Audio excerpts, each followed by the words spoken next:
Salut tout le monde, notre leçon d'aujourd'hui concerne le théorème des accroissements finis. Alors, voilà le théorème. Si f est continu sur l'intervalle fermé AB et dérivable sur l'intervalle ouvert AB, alors il existe un réel C appartenant à l'intervalle ouvert AB tel que f de B moins f de A est égal à f' de C, facteur de B moins A. À quoi sert le théorème des accroissements finis? Généralement, le théorème des accroissements finis nous permet de faire des encadrements. Alors, à l'aide de cet exercice que je vais vous donner, vous allez comprendre comment peut-on utiliser le théorème des accroissements finis. Je lis l'exercice. Montrez que quel que soit AB appartenant à R carré, tel que A strictement supérieur à 0, inférieur ou égal à B, B inférieur strictement à pi sur 2. On a B moins A sur cos au carré A, inférieur ou égal à tangente de B moins tangente de A, inférieur ou égal à B moins A sur cos carré B. Ces exercices se réitèrent. Donc, il faut automatiquement voir dans l'encadrement où se trouve la fonction. Donc, la fonction, c'est tangente x. Posons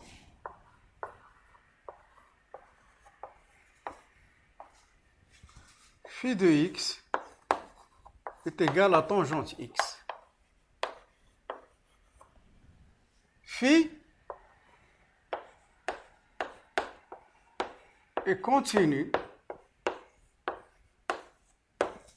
sur l'intervalle 0 pi sur 2. Donc,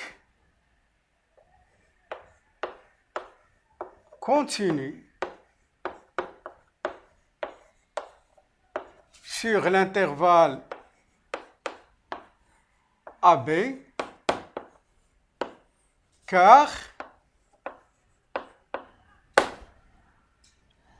l'intervalle AB est inclus dans l'intervalle 0 pi sur 2.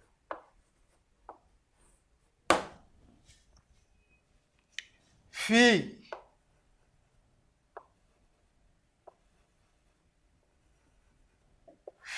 est dérivable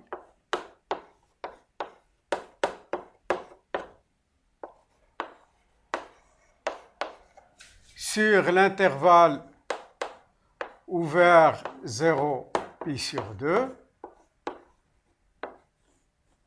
Donc,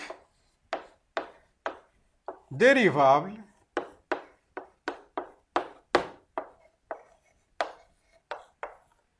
sur l'intervalle AB, la même remarque, car l'intervalle AB est inclus dans l'intervalle 0 pi sur 2. C'est là où on utilise le théorème des accroissements. D'après le théorème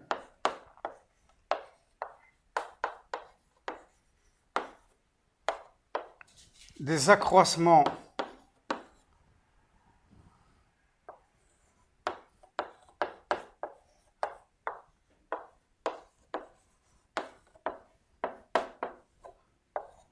finis,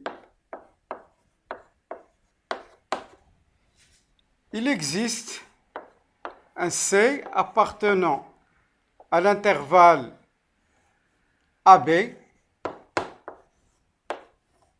tel que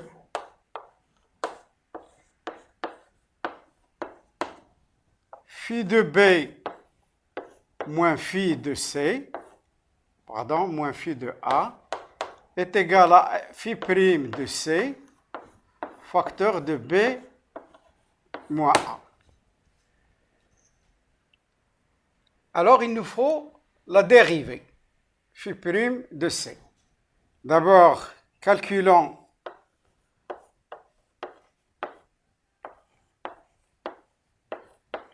la dérivée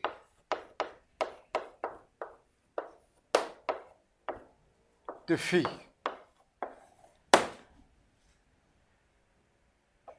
Phi prime de x est égal, phi de x d'abord, est égal à tangente de x. Phi prime de x est égal à 1 sur cos carré x. Mais je vais essayer de vous montrer comment la retrouver si par hasard vous l'oubliez. Est égal tangente x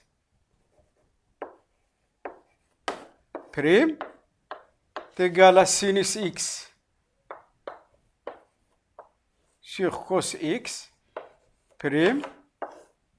Alors, c'est une fonction rationnelle. Sinus x prime fois cos x moins sinus x fois cos x prime sur cos x au carré.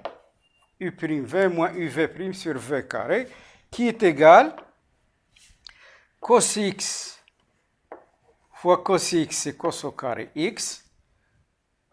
La dérivée de cos x, c'est moins sinus x. Donc, ça nous donne plus sinus au carré x sur cos au carré x.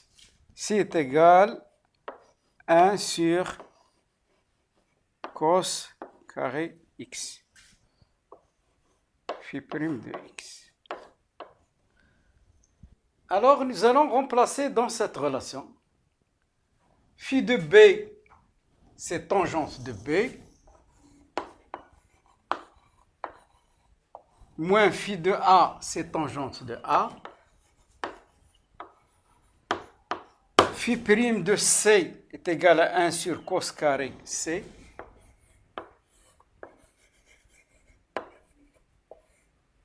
facteur de B moins 1. Nous passons maintenant à l'encadrement. La fonction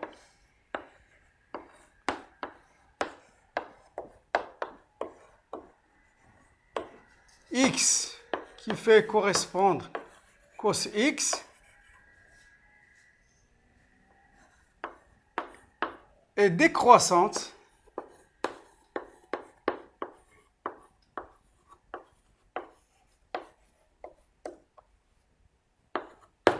sur l'intervalle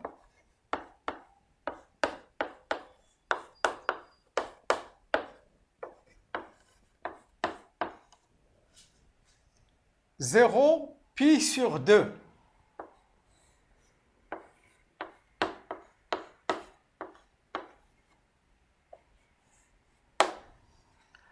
Donc, elle est décroissante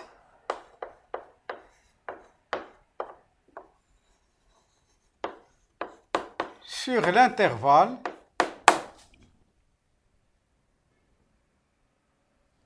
AB.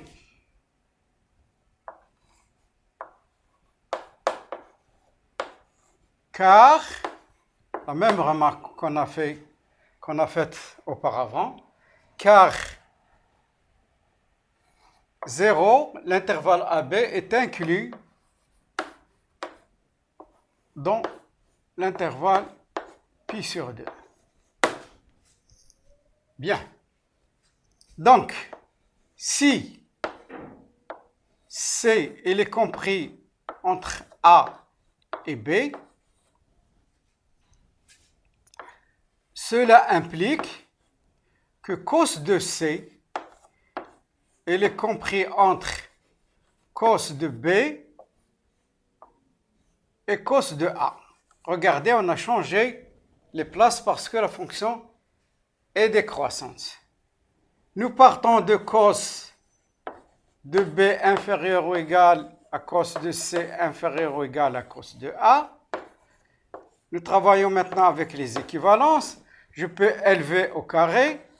Ça me donne cos au carré B inférieur ou égal à cos carré C inférieur ou égal à cos carré A.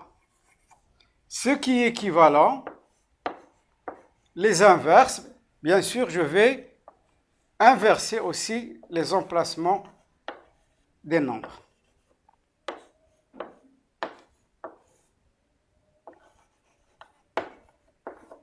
Inférieur ou égal à 1 sur cos carré B. Comme vous savez, nous avons B A inférieur strictement à B. Alors B moins A est un nombre strictement positif. Donc je peux multiplier tous les termes de cette inégalité par B moins A.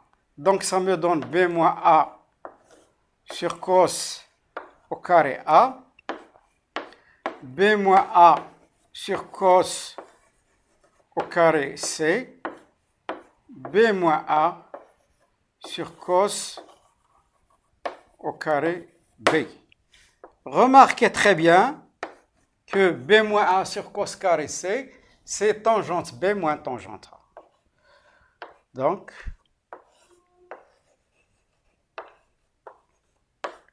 je remplace ça par tangente B moins tangente A.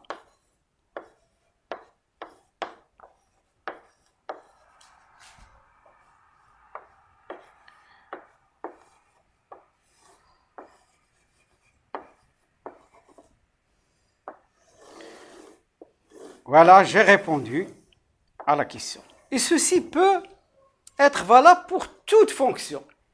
Il suffit de remarquer quelle est la fonction à prendre en considération et vous faites le même travail.